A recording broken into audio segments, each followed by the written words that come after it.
قال الله تعالى في كلامه المجيد وفي الفرقان الحميد আমার আল্লাহ কোরআন শরীফে বললেন শাহরু রমাদান আল্লাযী উনজিলা ফীহিল কোরআন।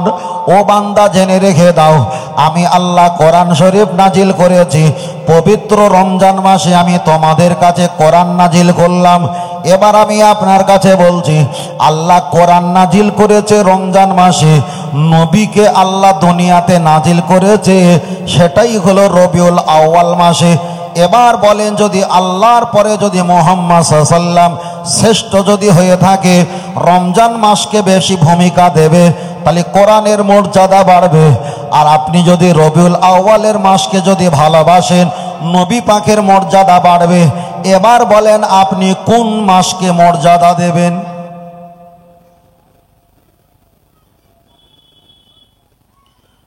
চলেন আপনার কাছে বোঝাতে চেয়েছি। এবার আপনার কাছে আর একটা কথা বলা যাক, রমজান মাসের যদি মর্যাদা দাও কোরআনের মর্যাদা বেড়ে যাবে। নবী বলেছেন মর্যাদা ওয়ালা মাস অবশ্যই ভালো। আল্লাহর কোরআনকে জিজ্ঞাসা করি, ও কোরআন তুমি বলো তুমি দুনিয়াতে আসার আগে এর আগে কোথায় ছিলে একটা বার জবাব দাও। আল্লাহর কোরআন জবাব দিয়ে বললেন বাল হুয়া কোরআনুম মাজিদুন ফি লাওহিম মাহফুজ। আমি আল্লাহর কোরআন দুনিয়াতে নাজিল হওয়ার পূর্বে লাওহে মাহফুজে আমি সংরক্ষিত ছিলাম। তাহলে আল্লাহর কোরআন যদি দুনিয়াতে নাজিল হওয়ার পূর্বে লাওহে মাহফুজে যদি আমার আল্লাহ কোরআনটা সংরক্ষিত রাখে, এবার আমি আপনাকে বলছি লাওহে মাহফুজে সৃষ্টির পূর্বে আমার আপনার নবী সৃষ্টি।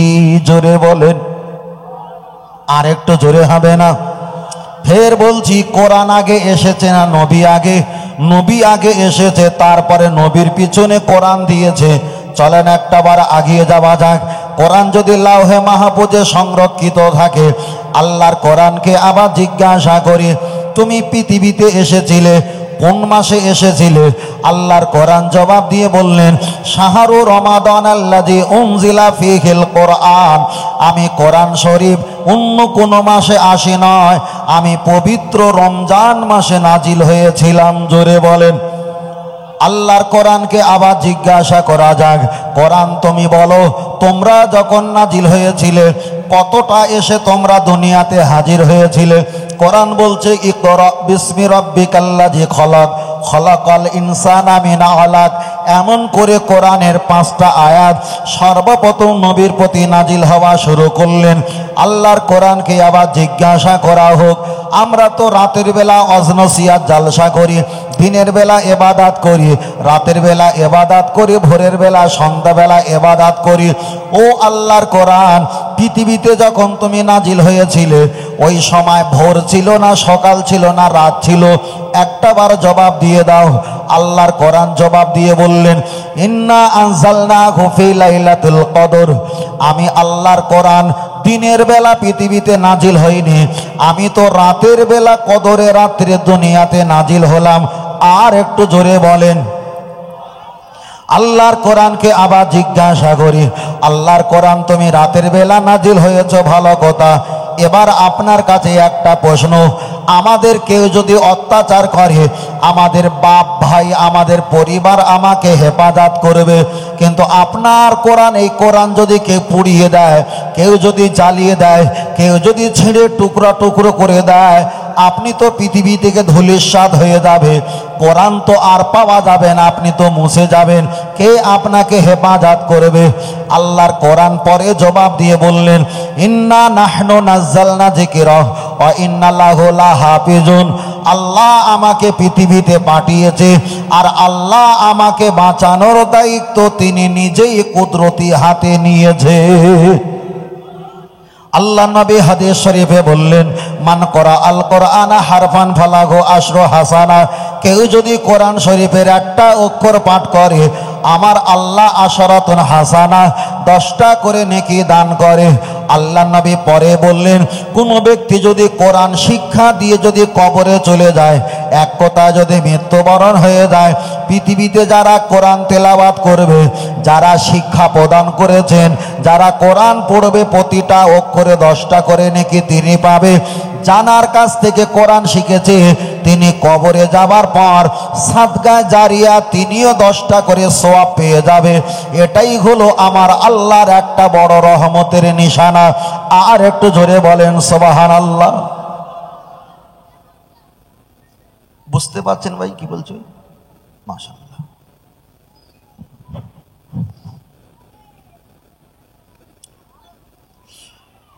ও আমার সোনা মানিকের আগিয়ে চলে যাওয়া যায়, লক্ষ্য করে দেখা যায় আল্লাহর কোরআন সম্পর্কে আমি বলছিলাম, তাই আমি বলছি কোরআন তেলাওয়াত করতে হবে, কোরআন তেলাওয়াত করতে হবে। এবার বলেন, কোরআন পৃথিবীতে এসেছে, আমরা কোরআন তেলাওয়াত করি, অনেকে বলে কোরআন খতম করা যাবে না, যাবে না। হাফেজ সাহেবরা প্রতি জুম্মার দিন একটা করে 2টো করে খতম নিয়ে সবরেসানি করে, সাবে বেরাতের সময় 10টা 20টা খতম নিয়ে সবরেসানি করে। কেউ যদি ফতোয়া দেয় কোরআন খতম নবীর জামানায় ছিল না, নবীর জামানায় কোরআন খতম ছিল না, তোমরা বাড়িতে বাড়িতে কোরআন তেলাওয়াত করো, এই কোরআন তেলাওয়াত করার মতো যে খতম করো, খতম করো, এই খতম করা শরিয়াতে এটা জায়েজ হবে না।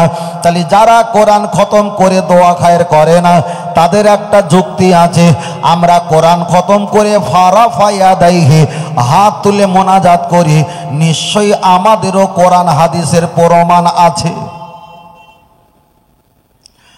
আল্লাহ নবী মসজিদে নববীতে বসে আছেন, আর জিবরিল আমিন আলাইহিস সালাম এসে হাজির হয়ে দোনো আরজুলাকুম 2টো পা, পায়ের 2টো হাঁটু নবীর সঙ্গে জুড়ে দিলেন।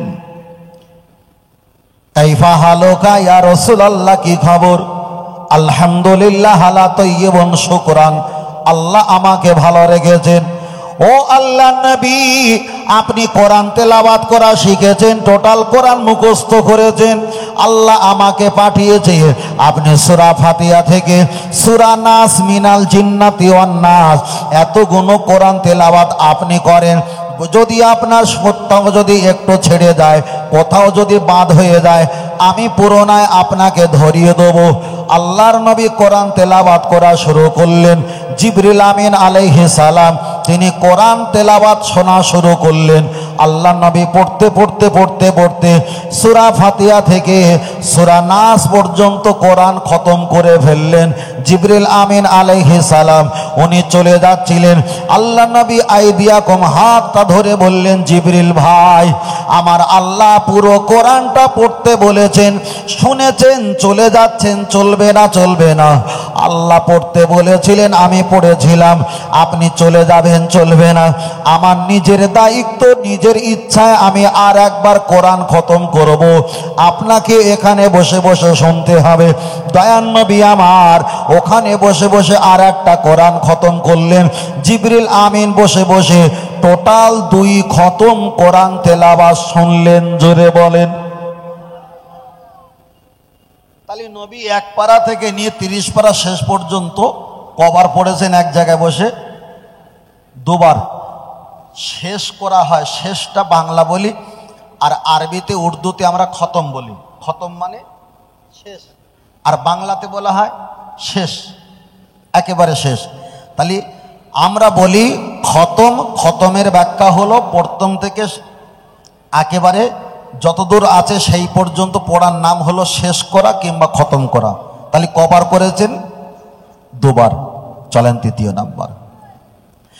জিবরিল আমিন আলাইহিস সালাম যখন 2বার শুনে আবার চলে যাচ্ছিলেন, আল্লাহ নবী আমার জিবরাইলের আইদিয়াকুম হাতটা ধরে বললেন, ও জিবরিল রে, চলে গেলে হবে না, আবার বসে পড়েন।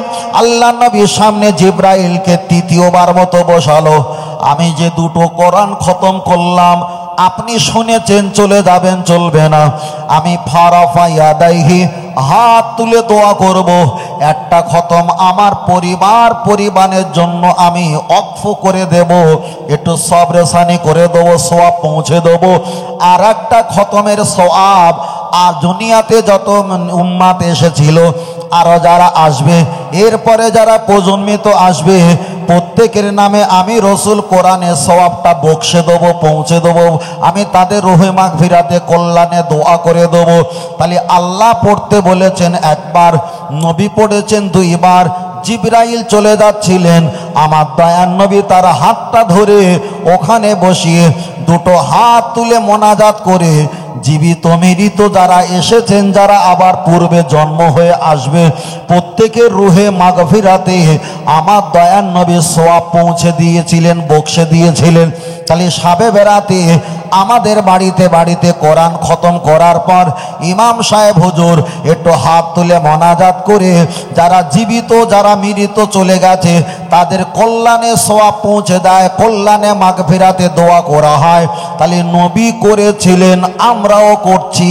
তাহলে রসুল বলেছেন আনা বইস্তু মুআল্লিমান, আমি নবী মোহাম্মদ তোমাদের শিক্ষক। তাহলে নবী যখন করেছেন আমরাও যখন করি, নবীর করার সঙ্গে আমাদের কাজের মিল আছে না নাই?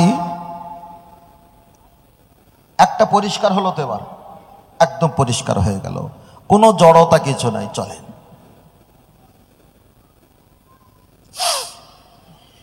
এবার দ্বিতীয় সমস্যা,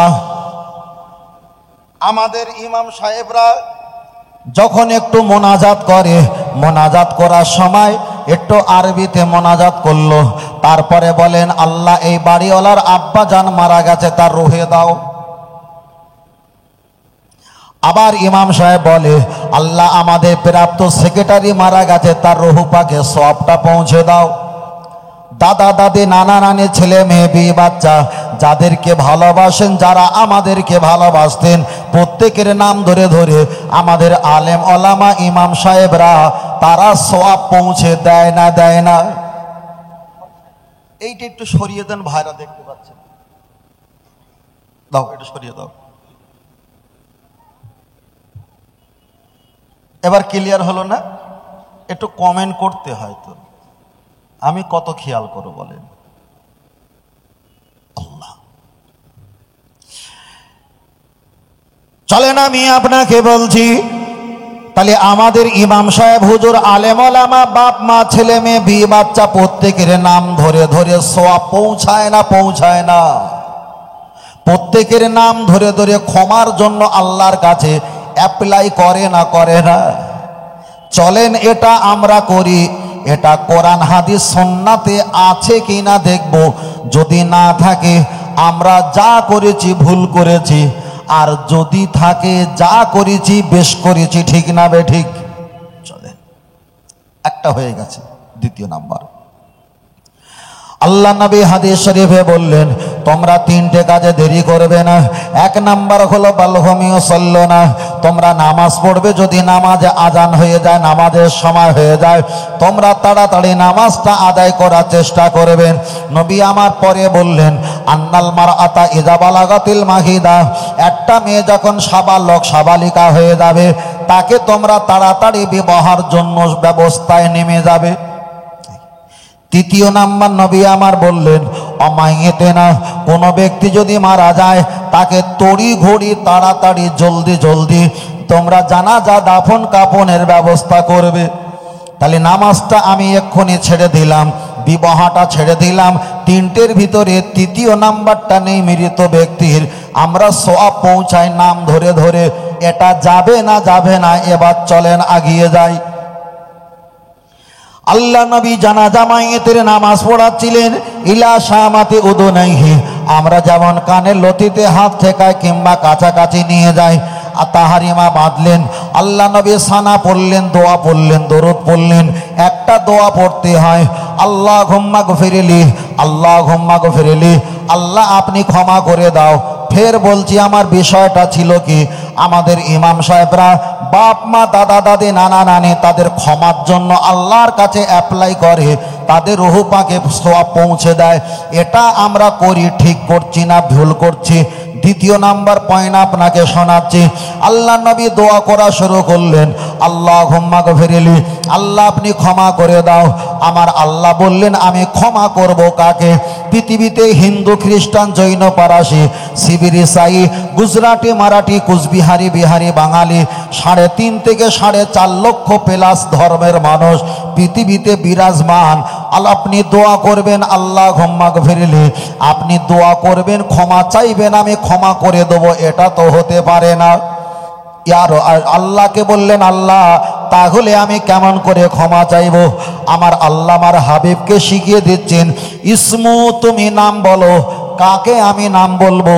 তোমায় যারা ভালোবাসে, অতএব তুমি যাদেরকে ভালোবাসো তাদের নাম ধরে আমার কাছে ক্ষমা চাইলে আমি আল্লাহ ক্ষমা করে দেব। আমাদের ইমাম সাহেবরা দোয়া করে, নাম ধরে ধরে দোয়া করে। যাদেরকে আমরা ভালোবাসি, যারা আমাদের ভালোবেসে কবরে চলে গেছে, আমরা দুই রকম ব্যক্তির নাম ধরে দোয়া চাই। আল্লাহ নবী এবার নাম ধরা শুরু করলেন, আল্লাহুম্মা গফিরলি, আল্লাহ আপনি ক্ষমা করে দাও। আল্লাহ বলছেন আপনি নাম বলেন। নবী এবার নাম বলা শুরু করলেন, হাইয়েনা, আল্লাহ যারা হায়াতে বেঁচে আছে ঈমান নিয়ে, আল্লাহ এরা ক্ষমা চাইলে ক্ষমা করে দাও। আল্লাহ বলছেন আমি ক্ষমা চাইলে ক্ষমা করে দিলাম। আল্লাহ নবী পরে বললেন, অমাইয়েতেনা, যারা মৃত্যুবরণ করেছে এদেরকে ক্ষমা করে দাও। আল্লাহ বলছেন আমি ক্ষমা করে দিলাম। অশাহিদিনা, যারা জানাজার মাঠে শরীক হয়েছে, হাজির হয়েছে, কিংবা যুদ্ধের ময়দানে যারা শহীদ হয়েছে, এদেরকে আপনি ক্ষমা করে দাও। আল্লাহ বলছেন আমি ক্ষমা করে দিলাম। অগয়বিনা, আমরা দুনিয়াতে জন্ম হয়েছি, আমার জন্ম হয়েছে দেখা যায় 38-40 বছর, আমার দাদু ভাই আপনার 65 বছর। অগয়বিনা, আপনার জন্মের আগে চোখের আড়ালে যারা বিদায় নিয়েছে তাদেরকে ক্ষমা করে দাও। আল্লাহ বলছেন আমি ক্ষমা করে দিলাম।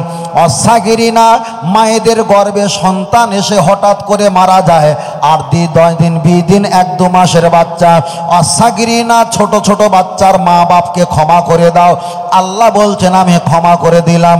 অকাবেরিনা, যারা বৃদ্ধা ব্যক্তি, দাড়ি সাদা হয়ে গেছে, বয়স প্রাপ্ত, এদেরকে আল্লাহ আপনি ক্ষমা করে দাও। আল্লাহ বলছেন আমি ক্ষমা করে দিলাম। অজাকারিনা অনসানা, আমাদের মা চাচি আম্মা খালা ফুফু দাদি নানি যারা আছে আল্লাহ এদেরকে ক্ষমা করে দাও। আমার আল্লাহ বললেন আমি ক্ষমা করে দিলাম। আল্লাহুম্মা মান আহিয়াইতাহু মিন্না ফাহিহি আলাল ইসলাম, পৃথিবীতে যারা ইসলাম ধর্ম নিয়ে বেঁচে আছে আল্লাহ এদেরকে ক্ষমা করে দাও। আল্লাহ বলছেন আমি ক্ষমা করে দিলাম। ওমান তোয়াফাইতাহু, যারা মারা গেছে, শুধু মারা গেলে হবে না, ফাতাফাহু আলাল ঈমান, যারা ঈমান নিয়ে মারা গেছে আল্লাহ এদেরকে ক্ষমা করে দাও।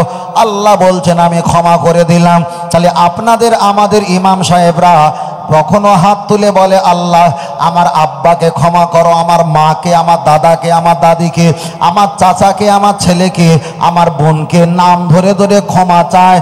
আল্লাহ খোদ আমার নবীকে নাম ধরে ক্ষমা চাইতে বলেছে।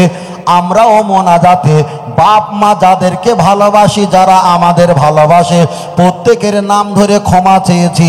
তাহলে আমাদের ক্ষমা চাওয়া দেওয়া চাওয়া নবীর ক্ষমা দেওয়া চাওয়ার সঙ্গে মিল আছে আছে আছে। তাই একটাই কথা বারবার বলি, আল্লাহর ইবাদত, নবীর মোহাব্বত, কোরআন তেলাওয়াত, মা বাপের খেদমত, মাজার জিয়ারাত, একটাই দল জান্নাত। ওই দলটার নাম হলো আহলে সুন্নাত ওয়াল জামাআত। জোরে বলেন সুবহানাল্লাহ। পরিষ্কার বুঝতে পেরেছেন তো? এবার আমি হয়তো বলতে পারতাম না এটা হাদিসে আছে, আপনি এইভাবে করবেন ওইভাবে করবেন। ভাই এগুলো হচ্ছে দরজার আড়ালে শালা আর বোনায় গল্প করা কাজ, বুঝলেন দাদু ভাই? তাহলে পরিষ্কার হয়ে গেল নাম ধরে ধরে দোয়া করা। ফের বলছি, মৃত মানুষ শুনতে পায় না পায় না, মৃত মানুষ শুনতে পায় না পায় না, শুনতে পায়। আল্লাহ নবী যখন যুদ্ধের ময়দান থেকে ফিরে আসছিলেন, ওলীদ ইবনে মুগীরা, আবু জাহাল, আরও যখন সাহেবারা অত্যাচারিত হয়েছিল, কিছু কাফের বেঈমান মারা গেছে, আমার নবী তাদের শুনিয়ে শুনিয়ে বলছে আল্লাহর ওয়াদা কবুল হয়েছে। তোমরা যে বলেছিলে আমাদের জয় হবে, বলো জয় আজকের কার, তোমাদের না মুহাম্মদ সাল্লাল্লাহু আলাইহি ওয়াসাল্লামের? আমার নবী শুনিয়ে শুনিয়ে বলছে। ওমর বললেন ইয়া রাসূলুল্লাহ, আপনি এদেরকে বলছেন এরা কি শুনতে পাচ্ছে? আমার নবী বলছেন তোমরা জানা শুনতে পাচ্ছ তার চাইতে ভালো এনারা শুনতে পাচ্ছে। তাহলে কাফের বেদিনরা যদি শুনতে পায়, তাহলে ইমানদারেরা শুনতে পাওয়া তো আরো সম্ভব। বলো সুবহানাল্লাহ। ওই জন্য তো কবরবাসীর কাছে দাঁড়াবেন তখন সালাম দিতেন হয় আসসালামু আলাইকুম ইয়া হালাল কুবুরি ইয়াগফিরুল্লাহু লানা ওয়া লাকুম আনতুম সালাফুনা ওয়া নাহনু বিল আসহার। এই লাইনটা গেলে আবার অন্য লাইনে চলে যাবে। বিষয়টা ছিল কি, কোরআন সম্পর্কে কটা তথ্য বলেছি, তারপরে বলেছি মৃত ব্যক্তির জন্য সবরেসানে দোয়া খায়ের করা। চলেন এবার তৃতীয় নাম্বার বলি বাবু, তৃতীয় নাম্বার বলা যাক। তাহলে এরকম এরকম করে 10টা 20টা 15টা অজানা জিনিসটা আমরা পরিষ্কারভাবে জেনে যাবো, তাই না? চলেন এগিয়ে যাই।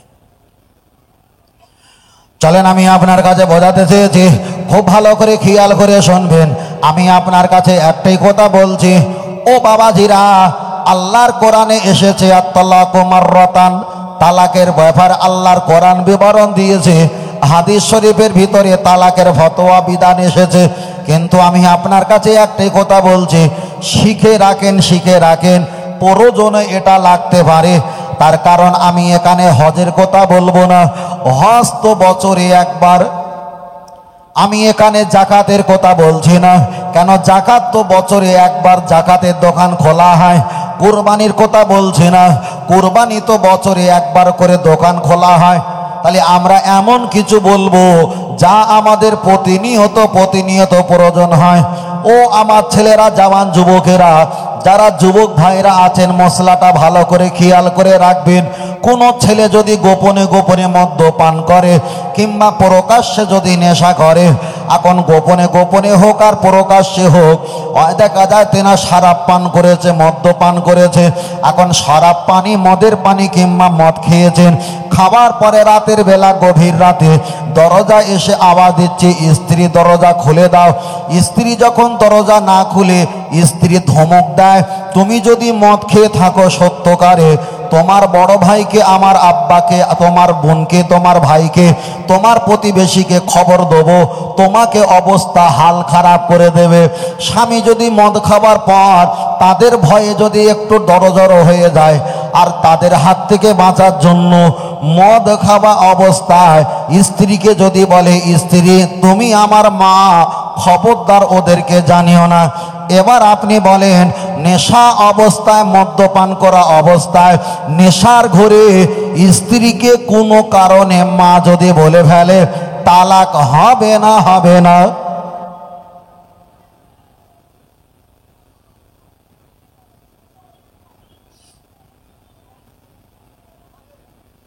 তালাক হয়ে যাবে বাবু। আচ্ছা, কেউ ঘুমিয়ে পড়েছে, রাতের বেলা ঘুমিয়ে পড়েছে আর স্বপ্ন দেখেছে যে নরেন্দ্র মোদীর ওনার বড় সম্বন্ধীর খালাতে বোনের ভাইজি বেঁচে শাশুড়ের চাচতে বোনের ছেলের একটা মেয়ে আছে, সেই মেয়ের সঙ্গে বিয়ে করেছে, ওটা কি বউ হবে? তাহলে স্বপ্ন হালাতে কাউকে বিয়ে করলে সে কখনো স্ত্রী হতে পারে? আচ্ছা, স্বপ্নে একজন বলেছে আমি কাবা শরীফে গিয়ে হজ করেছি, বাড়ি এসে বলবে আল হজ অমুক। তাহলে স্বপ্ন হালাতে বিবাহ করলে স্ত্রী হতে পারে না। স্বপ্ন হালাতে হজ করলে তাকে হাজি বলা যায় না। তবে স্বপ্নের ব্যাখ্যাটা ভালো হতে পারে। আর স্বপ্ন হালাতে যদি কাবা দেখে, নিশ্চয়ই উপকার। রাসূল সাল্লাল্লাহু আলাইহি ওয়াসাল্লাম মাজার মুকাদ্দাস দেখলে নিশ্চয়ই আমার আল্লাহর দয়া আর মায়া আর রহমতের একটা কারণ। বলুন সুবহানাল্লাহ। চলেন, তাহলে স্বপ্ন হালাতে বিবাহ করা আর স্বপ্ন হালাতে হাজি হওয়া দুটোই কিন্তু গ্যারান্টেড না। এবার যিনি মদ পান করেছেন, মদ্য খাওয়া অবস্থায় নেশার ঘরে স্ত্রীকে মা বলে ফেলেছে, এখন এই স্ত্রী আছে না গেছে? আমার দাদু ভাই তো মানে খুব রাগ, দাদু ভাই বলে দিয়েছে ও চলে গেছে, তাই না? চলে গেছে। চলেন কোরআন থেকে দলিল দেই, কোরআন শরীফের আয়াত থেকে পড়ি। সব আয়াত পড়া সম্ভব হবে না, শুধু মুখটা বলবো, পরের পৃষ্ঠার গুণ আপনারা দেখে নেবেন, পরিষ্কার হয়ে যাবে। চলেন, তাহলে কোনো ব্যক্তি যদি মদ খাওয়া অবস্থায়, অ্যাকচুয়ালি আমি মদের নাম বলছি না, নেশাগ্রস্ত অবস্থায়, নেশা করা অবস্থায়, নেশার ঘরে যদি স্ত্রীকে মা বলে ফেলে, এখন স্ত্রী তালাক হবে না? হবে না? এটাই নিয়ে আমাদের ভিতরে অনেক বাকদ্বন্দ্ব হয়। ঠিক তদ্রূপ নবীর দরবারে স্বামী স্ত্রী দুইজনা এসে হাজির হয়ে গেছে। কোথায় এসছে? 28 পারা সূরা মুজদালাফা। কদ সামি আল্লাহু কওলাল্লাতি নিজের স্বামীর এগনেস্টে স্ত্রী আল্লাহ নবীর কাছে এসে বললেন, ইয়া রাসূলুল্লাহ, আমার স্বামী রাতের অন্ধকারে মদ্যপান করা অবস্থায় নেশার ঘরে আমাকে মা বলে ফেলেছে, আপনি একটাবার ফাইনাল করে দাও, আমি স্ত্রী তালাক হয়ে গেছি না আছি। এটা 3 নম্বর চলছে না, 3 নম্বর খেয়াল রাখবেন ক নাম্বার গুণ যায়। আল্লাহ নবী জবাব কিছু দিলেন না, কেন নবী তো বানিয়ে বানিয়ে কিছু বলেন না, আল্লাহ যেটা বলান আমার নবী সেটাই বলে। ফিরত দিয়েছেন, চলে গেলেন অহিদা, একবার ফিরত দিলেন, আবার ওই স্বামী স্ত্রী বলা কবা করে, স্বামী বলে নবীর দরবারে যাবেন না, আমি তোমার কাছে ক্ষমা চাই, ভুল স্বীকার করলাম।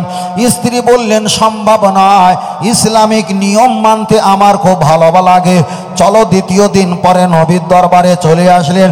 আল্লাহ নবী তার কোনো জবাব দিলেন না, রিপ্লাই দিলেন না। পরের দিন নবী পাকের দরবারে এসে বললেন, ইয়া রাসূলুল্লাহ, আমার স্বামী আমাকে মা বলেছে, আমি তালাক হয়ে গেছি না আমি ঠিক আছি, আমি হালাল আছি না হারাম হয়ে গেছি, জবাব দাও।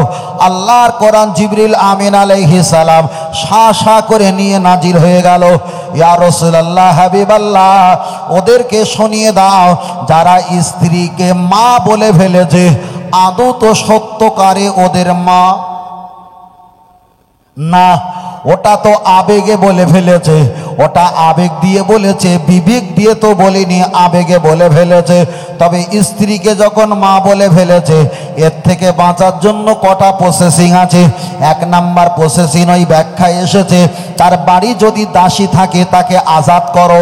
যাকে আমরা দাসী পূর্বের জামানা ছিল, এ জামানা দাসী নেই, তবে বোঝানোর জন্য বলছি, আমাদের বাড়ি যারা কাজকর্ম করে এই রকম যারা থাকতেন, তার থেকে আরো উন্নত পর্যায়ে যুদ্ধের মাঠ থেকে নিয়ে আসা অনেক ব্যাপার আছে। ওই দাসী যদি থাকে, আল্লাহ নবীকে বললেন, হুজুর ওদেরকে আজাদ করে দিতে বলো, স্ত্রীকে যে মা বলেছে কাফারা আদায় হয়ে যাবে।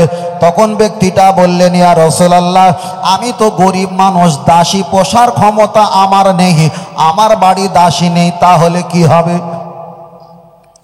আল্লাহ নবী পরে জবাব দিয়ে বললেন, তোমার স্ত্রীকে যখন তুমি মা বলে ফেলেছো, এর কাফারা দিতে হবে। এর থেকে বাঁচার জন্য তুমি 60 জন ফকির মিসকিনকে দুবেলা পেট ভরে খাওয়াও। নবীকে বললেন, হুজুর আমি তো গরিব মানুষ, আমার শরীরের কন্ডিশন দেখেন, আমি 60 জনকে এবেলা ওবেলা পেট ভরে খাওয়াবো, আমি নিজেই তো খেতে পারি না।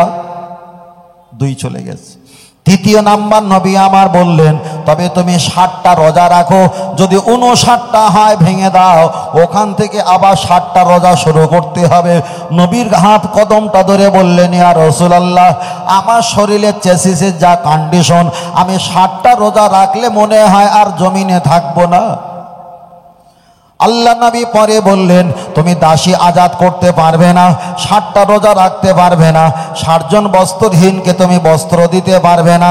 তবে ও বাবা, দেখে জেনে রেখে দাও, তুমি যদি এইগুলো যদি না পারো, ওই ব্যক্তির জন্য এইটাই ব্যাখ্যা এসেছে, তবে আল্লাহর কাছে তুবু ইলাল্লাহি তাওবাতান নাসুহা, আল্লাহর কাছে তওবা পাঠ করো, কখনো বেভুলে কিংবা ভুলে জীবনে মরণে স্ত্রীকে মা বলবো না, আল্লাহর কাছে ক্ষমা চাও, ক্ষমা চাও। তাহলে এখানে মশলাটা পরিষ্কার হয়ে গেল। আপনি ইচ্ছাকৃত কিংবা অনিচ্ছাকৃত, আপনি যদি স্ত্রীকে একবার মা বলে ফেলো, মা যদি বলার কারণে নেশার ঘরে যদি মা বলা হয়, তার থেকে বাঁচার জন্য আপনাকে কাফারা দিতে হবে। 1 নাম্বার কাফারা হলো দাসী আজাদ করতে হবে। দ্বিতীয় নাম্বার কাফারা যদি না পারো, দ্বিতীয় নাম্বার কাফারা হলো 60টা মিসকিনকে খাওয়াতে হবে। এটা যদি না পারো, 60টা বস্ত্রহীনকে বস্ত্র দিতে হবে।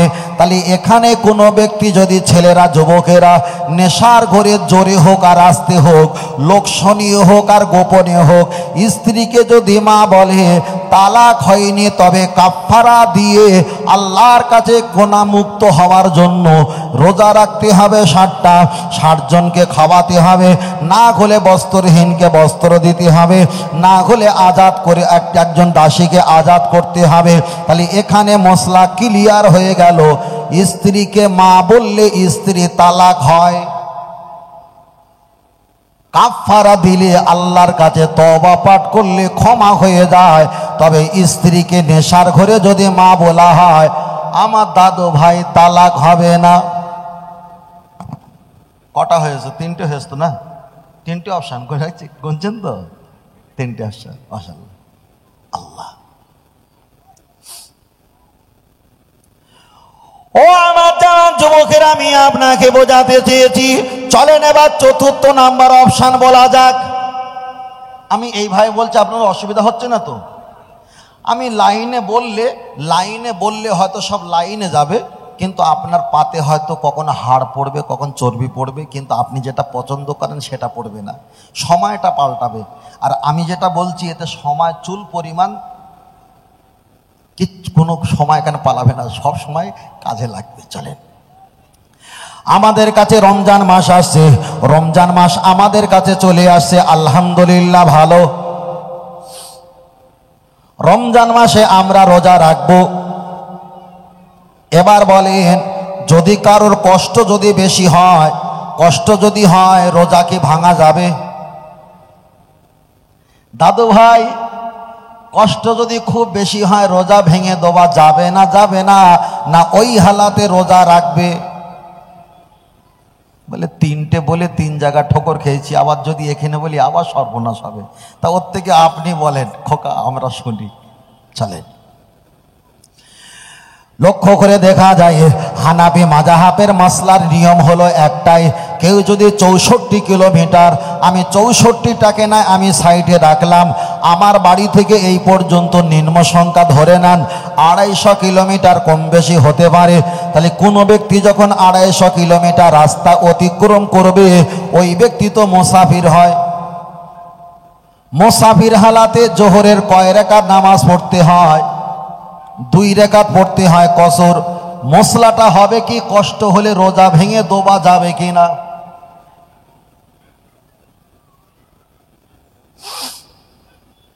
চৌষট্টি কিলোমিটার আমি ধরে নিলাম, এতটা রাস্তা চলে এসেছি। মুসাফির হালাতে 4 রাকাত জোহরের নামাজের জায়গায় 2 রাকাত কসর আপনার পড়তে হবে। তাহলে আপনাদের এলাকায় এসেছি, শরীরটা রৌদ্রে, প্রখর রৌদ্রে জিভটা শুকিয়ে গেছে, 7-8 ঘন্টা 8 ঘন্টা গাড়ি চালিয়ে এতটা দিনের বেলা প্রখর রৌদ্রে আসার পর রোজা অবস্থায় আছি। রোজা অবস্থায় আল্লাহ নবী বলেছেন, আফদালুল ইবাদাত ইবাদাতি সালাত, সবচাইতে বড় ইবাদাতের নাম কি? সবচাইতে বড় ইবাদাতের নাম আল্লাহ। ভাই, সবচাইতে বড় ইবাদাতের নাম হলো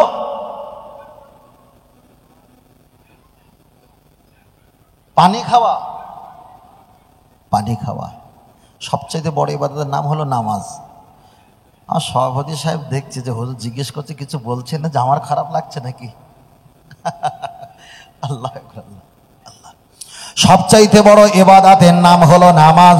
আপনার ওজনেই আপনি ওয়াজ করতে পারেন, আপনার ওজনেই ওয়াজ শুনতে পারেন, আপনার ওজনেই মসজিদে আজান দিতে পারেন। তবে এই বলছি না যে বিনা ওযুতে মসজিদে আজান দিতে হয়।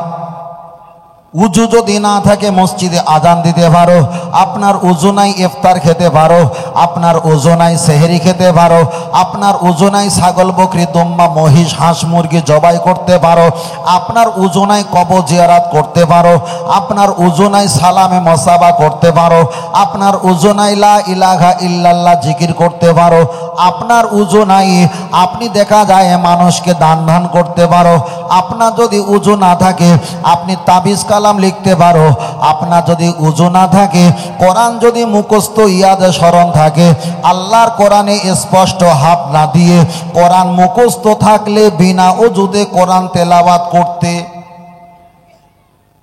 শ্রোতা এত কাঁচা হলে তো চলবে না।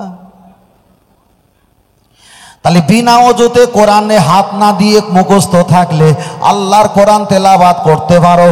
চলেন, আমি বলছি নামাজের বিষয়টা বলছিলাম, খেয়াল রাখবেন, খেয়াল রাখবেন, লক্ষ্য করে দেখা যায়। তাহলে এবার আমি আপনাকে বলছি, আপনার যদি শরীরটা অসুস্থ হয়, আপনি দাঁড়িয়ে দাঁড়িয়ে শুধু ফরজ নামাজটা আদায় করেন। ফরজ নামাজটা পড়তে যদি কষ্ট হয় দাঁড়িয়ে, আপনি বসে বসে নামাজ পড়েন। মাসলার কেতাবে এসেছে দোনো আর জুলাকুম, দুটো পা আপনি গুটিয়ে আসন গুড়িয়ে, যাকে আমরা বলি আসন গুড়িয়ে আপনি নামাজ পড়েন। পা গুটিয়ে নামাজ পড়লে যদি পায়ের যন্ত্রণা অনুভব বেশি হয়, আল্লাহর কাবার দিকে পাটা লম্বা করেন। আপনাদের কেবলা কোন দিকে? এবার বলেন কেবলামুখ পা দেওয়া ভালো না খারাপ? ভালো না খারাপ? খারাপ। আমি এক সেকেন্ডে ধরে নিলাম এটাই হলো কেবলা। আল্লাহ মাফ করুক, বোঝানোর জন্য বলছি। আমরা পা এমন করে রাখি না এমন রাখি? এবার বলেন পা কোন দিকে? আগে বলছিলেন তো কেবলার দিকে পা দেওয়া খারাপ, তাহলে পা তো আমরা এমন করে রাখি না, পা তো এই মুখ রেখেছি। আপনারা বলবেন হুজুর এটা তো আঙুল, এটা তো পা না। তাহলে আমি একটাবার ঘুরে বলি, এটা হলো চুল, এটা হলো কানের লথি, এটা নাক, এটা চাবালি, এটা থুতনি, এটা কাঁধ, এটা বুক, এটা পিঠ, শরীর কোনটা? সব হলো নাম, টোটাল মিলিয়ে যেমন শরীর, তা আপনার যেটা আঙুল ওটাই তো হলো পা। তাহলে এবার বলেন পা যদি এই দিকে হয়, শরিয়ত মোতাবেক অনুযায়ী আপনি দাঁড়াতে পারলেন না, আপনার পাটা কেবলামুখ করতে হবে। তাহলে আগের কথা বলেছিলাম, অসুস্থ যদি হও পা গুটিয়ে রাখলে, পা যদি যন্ত্র না হয় আল্লাহর কাবার দিকে পা লম্বা করো। এবার বিশ্বাস হয়েছে? আর ফের চায়ের দোকানে যাবে, সমস্যা করাবে, বলে হুজুর বলে স্কেলের দিকে পা দাও। কেন? জনগণ আমি চিনি। তাহলে আল্লাহর কাবা দিকে পাটা লম্বা করে দিয়ে হুজুর ব্যাখ্যা দিয়েছে, পিছনে দুটো তিনটে বালি দিয়ে তুমি যদি উজু করলে তোমার শরীরের রোগের পরিমাণটা যদি বেড়ে যায়, তুমি তায়াম্মুম করো। কোরআনে এসেছে তায়াম্মুমে তিনটে ফরজ, তুমি তায়াম্মুম করে নাও। আসজুদুলিল্লাহ, আল্লাহ নামে সেজদা দিলে তোমার মাথার যন্ত্রণা যদি বেড়ে যায়, তোমার দুটো হাত তুমি নামাজের মুসাল্লা বানিয়ে সেজদা দাও। হাতে যদি তোমার বেঁকে থাকে, হাত যদি ভাঙা থাকে, তাও যদি সম্ভব না হয়, এবার চলেন আর একটু ঘুরিয়ে আসি। আপনার টাকা নেই, হজ করো না। টাকা নেই, কোরবানি দিও না। টাকা নেই, ফিতরা দিও না। টাকা নেই, দান করো না। টাকা নেই, জাকাত দিও না। গরিব যদি হও তুমি জাকাতের মাল, ফিতরার মাল থলে প্যাকেট ভর্তি করে নাও। তাহলে টাকা নেই, হজ করো না। টাকা নেই, জাকাত দিও না। টাকা নেই, কোরবানি দিও না। টাকা নেই, তুমি ফিতরা দিও না। তাহলে টাকা যদি না থাকে এগুলো ইবাদত গুলো বন্ধ হয়ে যায়। কিন্তু আল্লাহর বান্দা, তুমি অসুস্থ অবস্থায় পাটা লম্বা করে দিয়ে উজু না করতে পারলে তায়াম্মুম করে নিয়ে ইশারা ইঙ্গিতে আল্লাহর নামে সেজদা দিয়ে বোঝাতে হবে, আল্লাহ আমি যে আপনার গোলাম। এটাই হলো তার বাস্তবিক প্রমাণ। আরেকটু জোরে বলেন সুবহানাল্লাহ। আগের কথা বলেছিলাম কি, একবার সুবহানাল্লাহ বললে মিশকাতের বর্ণনা, ওয়াসসামা আল আরদা, আসমান আর জমিন, ফাঁকা জায়গাটা আল্লাহ নেকি দিয়ে। তাই এই কথা যখন খেয়াল আছে, সুবহানাল্লাহ ওয়াজিবই হবে কেন? আল্লাহ আল্লাহ আল্লাহ। আমার মশলাটা ছিল কি ভুলে গেছো ভাই? রোজার মাসে যদি রোজার মধ্যে দেখা যায় কষ্ট যদি হয়, রোজা ভেঙে দেওয়া যাবে কিনা, এই মশলাটা বলছিলাম। 4 নাম্বার চলছে, 4 নাম্বার। চলেন এবার আমি আপনাকে বলছি। তাহলে 250 কিলোমিটার রাস্তা চলে এসেছি, আমি হয়ে গেছি মুসাফির। মুসাফিরের নামাজ পড়তে হবে কসরের নামাজ 2 রাকাত। তাহলে সবচাইতে বড় ইবাদত যেখানে ছিলাম, সবচাইতে বড় ইবাদত হলো নামাজ। নামাজটা বানান করেন, দন্তন্নয় আকার, ময় আকার, বুর্গির জ নামাজ। দন্তন্নয়তে নমিম, আকারেতে আমার, ময়তে মাতাকে, আকারেতে আল্লাহর, বুর্গির জয়তে জন্য নত করিব আমার মাতা একমাত্র মহান আল্লাহ পাকের জন্য। জোরে বলেন। তাহলে আমি যদি মুসাফির হয়ে যাই, মুসাফির হালাতে সবচাইতে বড় ইবাদত যদি 4 জায়গা ভেঙে যদি 2 রাকাত আসে, নামাজের পরে আর কোনো বড় ইবাদত আছে? তাহলে রোজা তো আমি রেখে এসেছি রমজান মাসে, 250 কিলোমিটার এসেছি, 4 জায়গায় পড়েছি 2। এবার তো রোজায় আছি, লবণ ছাড়া চিনি ছাড়া কি একটু হালকা গরম পানি ঠান্ডা পানি খাওয়া যাবে? খাওয়া যাবে না। কিন্তু রসুলের হাদিসের ব্যাখ্যা এসেছে, তোমার যদি কষ্ট না হয়, ইনশিতা ফাসুম, তোমার কষ্ট যদি না হয়, রোজাটা সুন্দর করে পালন করে তুমি গন্তব্য সময় পর্যন্ত নিয়ে যাও। আল্লাহ নবী পরে বলেছেন, ইনশিতা ফাক্তুর, তোমার যদি শরীর ব্যাঘাত হয়, তোমার কষ্টের আশঙ্কা যদি বেড়ে যায়, ক্লান্ত আর দুর্বল যদি পীড়িত হয়ে যাও, ইনশিতা ফাত্তুর, তুমি চাইলে মুসাফির হালাতে রোজাটা ডিলিট করে দিতে পারো। তাহলে কেউ যদি বলে আমি মরে যাব, জীবন চলে যাবে, তাতে রোজা আমি ছাড়বো না, আমার মন বলে চাচা বেশি বুঝে ফেলেছে, চাচা বেশি বুঝে ফেলেছে। আমার নবীও যুদ্ধের ময়দানে নামাজ কাজা করেছে। আমার নবীও আরাফাতের ময়দানে 9 তারিখে জিলহজ মাসে তিনি সেখানে উম্মতের জন্য কাঁদতে কাঁদতে মাগরিবের নামাজ কাজা করে ফেলেছে। আপনি বলবেন আমি দাঁড়িয়ে প্রস্রাব করব না, যারা এখানে আছে হাজী সাহেব তাদের বিষয়টা আমি বলতে পারবো না। যারা ট্যুরিস্ট প্লেন চেপেছেন, আমি কম বেশি 18 থেকে 22 বার প্লেনে আপ ডাউন করেছি। আপনি গেটে ঢুকবেন, বাম দিকে এলসিডি, পিছনে টয়লেট আছে, 3-4 রকমের টিস্যু আছে, ওখানে দাঁড়িয়ে প্রস্রাব করতে হয়, ওখানে বসে প্রস্রাব করলে প্লেনের আশঙ্কা আছে। তাই রসুল হাদিসটা বুখারীতে বলেছেন দাঁড়িয়ে প্রস্রাব করা জায়েজ। আল্লাহ নবী জীবনে একবার দাঁড়িয়ে প্রস্রাব করেছিলেন। আনা বুইস্তু মুআল্লিমান, ও সাহাবীরা আমি তোমাদের শিক্ষক, আমি বুঝিয়ে গেলাম স্থানকাল পরিস্থিতিতে দাঁড়িয়ে প্রস্রাব করলে আল্লাহ গুনাহ লিখবে না। জোরে বলে। পিছনে ছেলেরা বুঝতে পারছো যারা দাঁড়িয়ে আছে বাবু, বুঝতে পারছো বাবু? এখন তো সব উর্দু হিন্দি বই দেখে সব মুখস্থ, কাবি কাবি আইসি হতা হে, সব মুখস্থ, বুঝলেন না? আমরা উর্দু পড়েও ভালো হিন্দি বলতে পারিনি, উর্দু পড়তে পারিনি। আল্লাহু আকবার। আল্লাহ, তাহলে আল্লাহ আমাদেরকে কবুল করেন, বলো না আমিন। আর একটু জোরে হবে না? আর একটু জোরে বলেন না আরে তাকবীর। হয়নি? আর একটু জোরে বলেন না আরে তাকবীর। আর একটু সকলে বলেন না আরে তাকবীর। আল কোরআনের আলো, আওয়াজ হয় না? আল কোরআনের আলো, আল হাদিসের আলো, নারে তাকবীর। মাশাআল্লাহ মাশাআল্লাহ, পরিষ্কার হলো। চলেন এর 5 নম্বরে যাই। 5 নম্বরে আল্লাহু আকবার। ইন্টারনেটে কম শুনেছেন আপনারা? কোনটা বলবো? বলে হুজুর এই ওয়াজ তো শুনেছি, কোনটা না বলো হুজুর এই ওয়াজ শুনেছি। টেনশন হয় আমাদের। ভাই মাদ্রাসা পড়ে ভালো আলেম হয়ে অন্তত 1টা মাস ওয়াজ করা যায়, তারপরে কি ওয়াজ করবে? কত বই পড়বে? ঘুমাবে না খাবে না গাড়ি চালাবে না ইবাদত করবে না ফোনে কথা বলবে?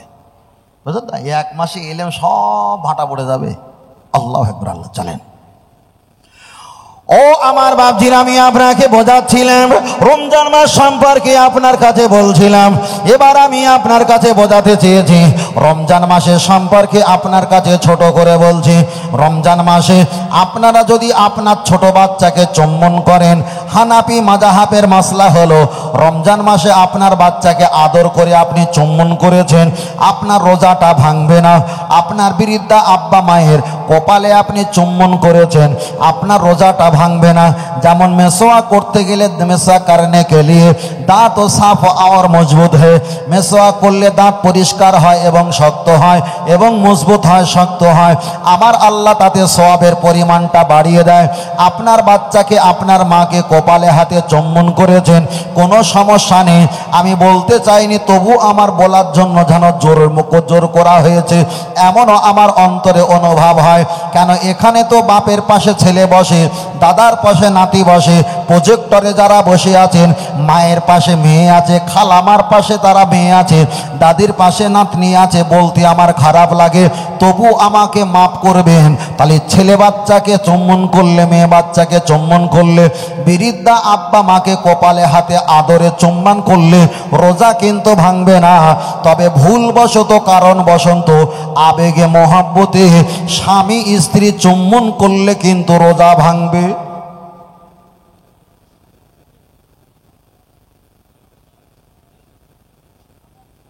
ওহো, মনে হয় আমাদের চাইতে মায়েরা কি বেশি আছে? আলহামদুলিল্লাহ বলেন, আলহামদুলিল্লাহ। আমি ওদের বিরুদ্ধে একদম বলবো না, কেন ওরা তো লাঠিলে দাঁড়িয়ে আছে ভাই। দেখেছেন তো বিরাট কড়াকড়ি ওরা। যাই হোক, ওদের জন্য সুন্দর একটা কোয়ালিটি করা হয়েছে ওদের সেফটির জন্য। যাই হোক, মায়েদেরকে বলবো, মা আপনারা একটু আগিয়ে আগিয়ে আসেন। পিছনে যারা আমার আম্মা জানেরা, বউ জানেরা, চাচি আম্মা, দাদি আম্মা যারা আসছে তাদের একটু সুযোগ করে দেন। সকলে বলেন আলহামদুলিল্লাহ, সকলে বলেন আলহামদুলিল্লাহ।